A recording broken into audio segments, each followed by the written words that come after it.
Bienvenue à toi dans cette nouvelle vidéo, j'espère sincèrement que tu vas bien. La semaine dernière on te présentait notre structure pour ensuite venir fixer plus tard notre contreplaqué. On t'expliquait pas à pas comment on avait réalisé ça. Mais c'est pas le sujet d'aujourd'hui car aujourd'hui on va parler ensemble de la pose de notre lanterneau. Comment on a procédé de A à Z, tu verras c'était bourré de conseils et de galères. Donc reste bien jusqu'à la fin de cette vidéo.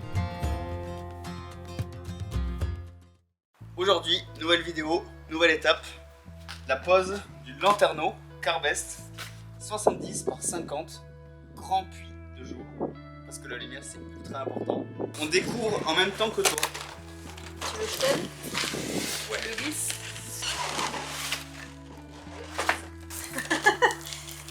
Chose importante, est-ce qu'il y a une notice? Il n'y en a pas. Autant pour moi, la notice est dedans. Alors comment ça s'ouvre? Pas le péter. Là, tu la vois la notice? Ah oui.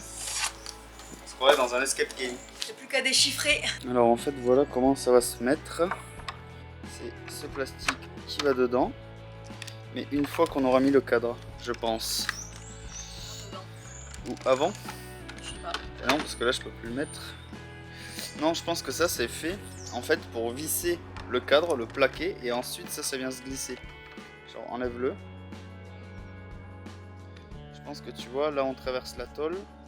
Là on vient visser ça justement et là il y aura la tôle entre nous selon la hauteur avec la finition et tout aussi via le lambris et tout ça et ensuite là ça vient plaquer en fait en vissant, mettant la vis par là puis par l'intérieur on vient serrer le tout, plaquer le joint au passage même si on essaiera de l'écraser en haut et puis voilà. Donc là pour l'étape on a pour l'instant reporté ces cotes donc on est sur 50 ici sur 70. Donc on a reporté tout ça là-haut avec l'alignement, on a bien centré tout ça, de toute façon on va te montrer. Il n'y a plus qu'à tracer les arrondis pour être sûr de bien les faire. Donc ce qu'on va faire pour ça c'est qu'on va le retourner sur le toit directement et tracer en passant un petit crayon le long là, hop juste en dessous. Et puis voilà. Donc première étape, tu l'as compris, on positionne en dessous le cadre pour se projeter, s'imaginer en fait le résultat final. Aussi s'assurer que tu ne vas pas tomber justement sur les renforts un peu structurels. Donc tu détermines bien ton emplacement. Ensuite, nous on est venu reporter de l'autre côté, comme on a dit, tu vois, avec un crayon, les contours de notre découpe.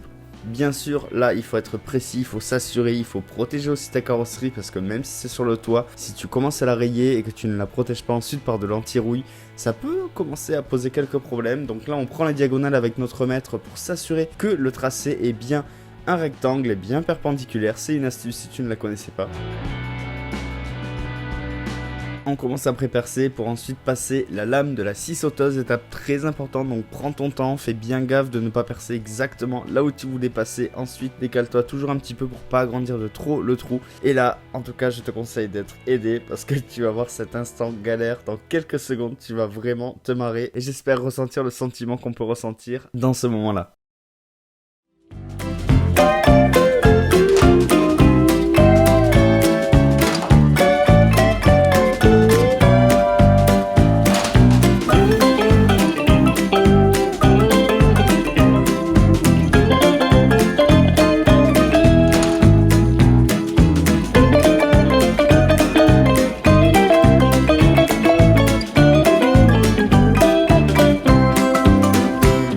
Ça y est, j'ai enfin réussi à brancher cette fichue rallonge. Donc je peux commencer ma découpe. Donc là en fait tu le verras, je commence uniquement par les grandes longueurs. Je me garde les petites diagonales en fait que je viendrai faire ensuite. Tout simplement parce que en étant tout seul, c'est ce qui va me permettre de les enlever plus facilement. Donc là voilà, tu vois, j'avais commencé avec la scie sauteuse et en fait je me suis dit avec les dénivelés c'est pas possible. Je vais chercher la disqueuse, donc on fait les grandes longueurs. On se garde les diagonales pour plus tard et c'est beaucoup plus simple de découper comme ça que tout d'un seul trait. Ça serait tombé, ça aurait tordu la tôle et tout, pas terrible. Donc voilà, l'étape suivante, on met de l'anti-rouille, on nettoie bien. Et ensuite, nous, on est venu appliquer du tarp. Donc en fait, c'est simplement des bandes d'Armaflex. Tu verras, il n'y a rien de nouveau. C'est une trouvaille pas du tout particulière. On le trouve vraiment partout sur les sites de vendeurs d'Armaflex. Et ça, en fait, on est venu le mettre pour assurer déjà une étanchéité aussi au niveau du bois, du contre-cadre qu'on va poser ensuite. Donc comme ça c'est nickel, le bois n'est pas directement en contact avec la tôle, on le fait bien suivre. Après la question qu'on peut se poser aussi c'est comment on a rattrapé au niveau du toit les petits reliefs qu'il y a justement de la tôle. Donc en fait on est venu utiliser des bandes de joints comme ça que je suis venu combler dans chaque creux pour avoir une surface de collage qui soit totalement plane. Donc ensuite ça je te mettrai de toute façon tous les liens en description. Donc ensuite forcément après ta découpe tu viens t'assurer qu'effectivement ça passe, que le trou est à la bonne taille. Donc je te rassure, je l'avais fait avant de mettre l'Armaflex tout ça, mais là dans le montage c'était pour pas polluer de trop la vidéo et qu'il y ait trop de rush et qu'on se perde un petit peu dans les étapes. Donc tu vérifies, ensuite tu prépositionnes et ensuite forcément là la petite astuce aussi, si comme moi tu l'as posé en hiver, je te conseille vivement de venir prendre le temps de réchauffer ton Sika, tout simplement pour le rendre plus liquide et donc plus facile à appliquer. Donc l'idée c'est pas de le rendre brûlant non plus, mais vu qu'il fait froid c'est toujours plus simple à appliquer par la suite. Donc tu remets sur tous les contours tranquillement.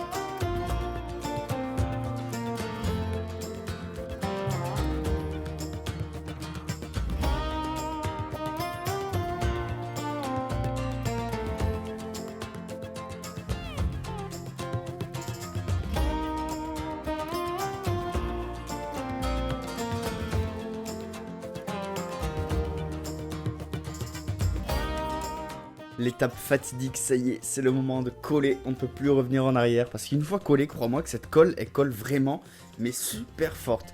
Donc voilà, tu prends bien le temps de venir appuyer par le dessus, par le dessous, tu regardes comment ça se comporte, tu fais bien gaffe de bien appuyer à plat aussi. Moi je te conseille une première fois au début d'aplatir en croix.